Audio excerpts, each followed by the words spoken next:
Assalomu alaykum, hurmatli kuzatuvchilar, ota-onalar. Men Qo'chqorov Muzaffarjon, bolalar shifokoriman.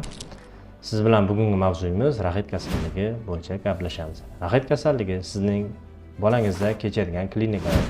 Bola emayotgan vaqtida ko'p terlash, peshona va bosh qismida, uyqusining juda sergak bo'lishi va cho'chib ketish yuzaga keladi. Dastlabki oylarida kuchli D3 yetishmovchiligida va kalsiy defitsitida bolalarda kraniotabas, ya'ni boshning shaklining o'zgarishi ham yuzaga keladi.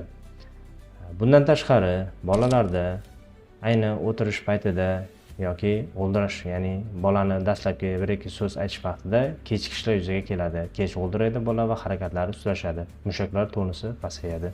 Bola asabiy va tishlari kech chiqishiga belgilari yuzaga keladi. Bundan tashqari, yostiqda sochning ishqalagan sohasida to'kilishlar yuzaga keladi. Bu xalq tilida buvijonlarimiz aytishadi, yo'l tushibdi deb hattoki rimlarni ham qilishadi. Bu aslida raxit kasalligining asoratlari hisoblanadi.